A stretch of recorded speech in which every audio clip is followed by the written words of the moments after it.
Hello everyone, welcome back. आज हम discuss करेंगे कंज्यूमर बिहेवियर में कंज्यूमर और कस्टमर, बायर एंड यूज़र्स। ठीक है, सिंपल टॉपिक है, अ वेरी इजी टॉपिक, लेकिन एग्जाम के पॉइंट ऑफ व्यू से ये टॉपिक इंपॉर्टेंट है। अगर आप लास्ट ईयर के क्वेश्चन पेपर देखते हैं तो उसमें आपको ये टॉपिक मिलेगा कि ये टॉपिक कई बार रिपीट हुआ है। ठीक है, जैसे अलग अलग फॉर्म में ये क्वेश्चन आया हुआ है, तो आपको वहाँ प्रॉपरली ये समझना होगा।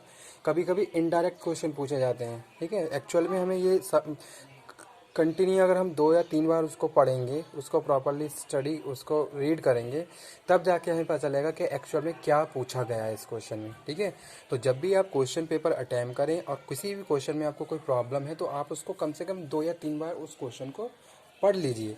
फिर आपको ये समझ में आ जाएगा कि एक्चुअल में इस क्वेश्चन में क्या हमें लिखना है और एग्जामिनर ने क्या पूछा है, क्या उसकी एक्सपेक्टेशन है। ठीक है, तो वो है हम बात कर रहे हैं। कभी कभी बहुत सारे क्वेश्चन मैंने अभी लास्ट ईयर के क्वेश्चन पेपर में देखे थे, उसमें बायर और यूज़र के बारे में ही पूछा गया था, लेकिन उसको इस तरीके से मॉडिफाई करके पूछा गया था कि सिंपली हम एक बार में उसको समझ नहीं पा सकते, या स्टूडेंट उसको नहीं समझ सकता कि क्या पूछा गया है इस क्वेश्चन में। ठीक है, तो अगर इस तरीके से मॉडिफाई क्वेश्चन आते हैं तो आपको प्रॉपरली उन क्वेश्चंस को एटलीस्ट मिनिमम 2 या 3 बार तो रीड करना ही है, और रीड करके ये समझना है कि उसमें एक्चुअल में क्या पूछा गया है। ठीक है, तो चलिए बात करते हैं ऐसे ही question.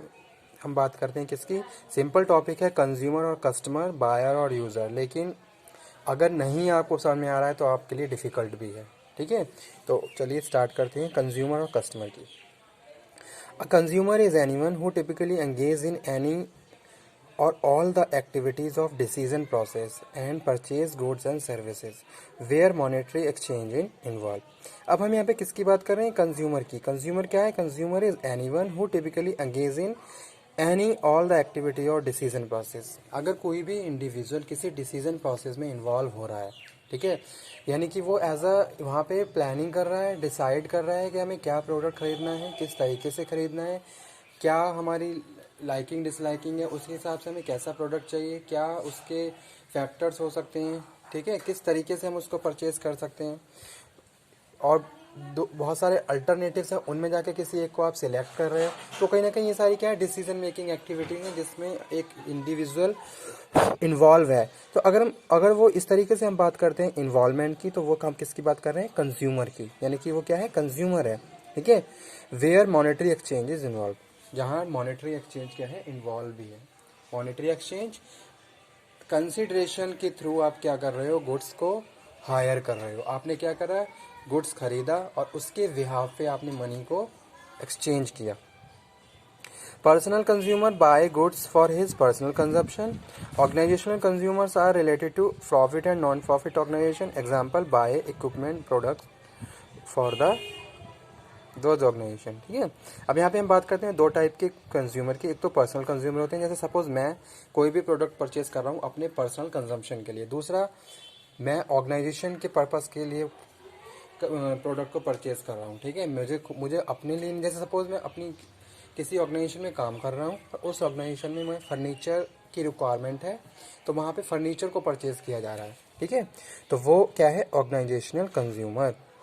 Anyone who regularly makes purchase from a store or company or store term as customer।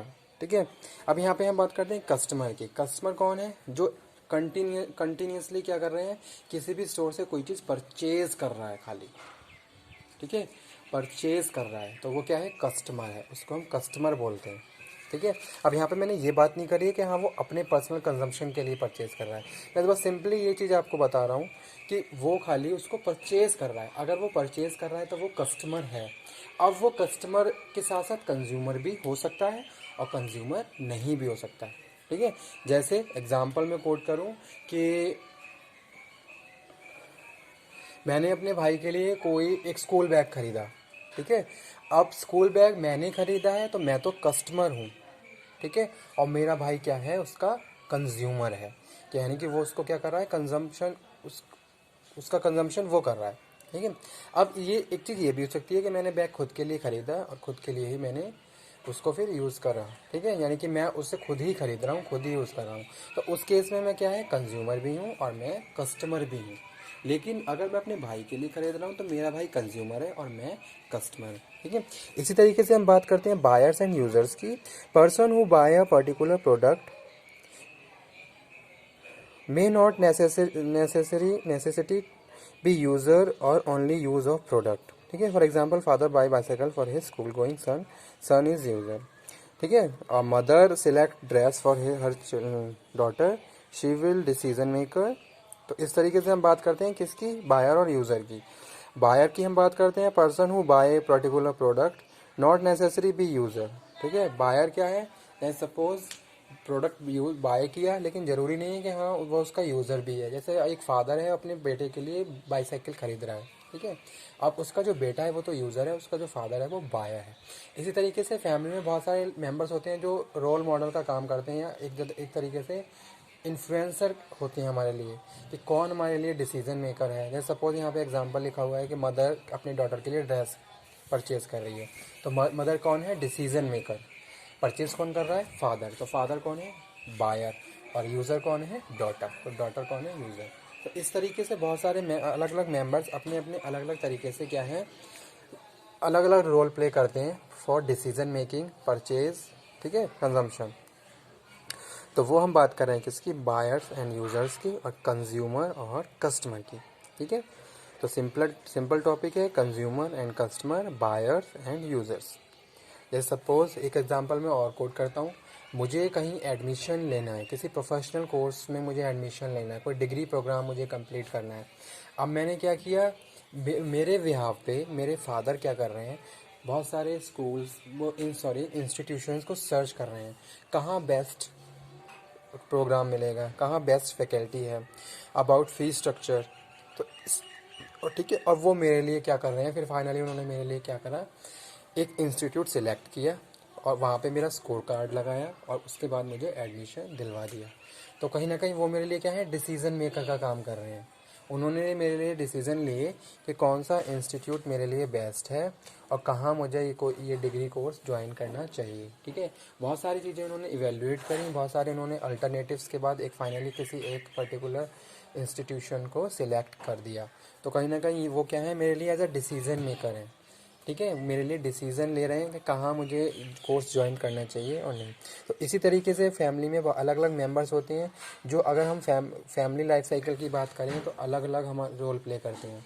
जैसे कोई इन्फ्लुएंसर है, कोई बायर है, कोई यूज़र है, कोई डिसीज़न मेकर है, ठीक है। जैसे सपोज बात करते हैं कोई स्कूल गोइंग स्टूडेंट है, डॉटर है, उसको स्कूटी चाहिए। अब उस चीज़ के लिए बेटे ने इन्फ्लुएंस किया फादर को, ठीक है, कि सिस्टर को स्कूटी परचेज़ करवानी चाहिए, डेली कन्वेंसिंग में प्रॉब्लम है। अब वो जो बेटा है वो क्या है, इन्फ्लुएंसर है, ठीक है। अब फादर क्या कर रहे हैं, बेटा क्या कर रहा है, उससे रिलेटेड इन्फॉर्मेशन सर्च कर रहा है, तो वो भी एक रोल प्ले कर रहा है। इसी तरीके से फादर क्या कर रहे हैं, उसको परचेज कर रहे हैं, तो फादर भी एक रोल प्ले कर रहे हैं। इसी तरीके से मदर है, मदर भी बीच में उनकी हेल्प कर रहे हैं, ठीक है। तो इस तरीके से सारे लोग अलग अलग रोल प्ले करते हैं किसमें, कंजम्पशन पैटर्न।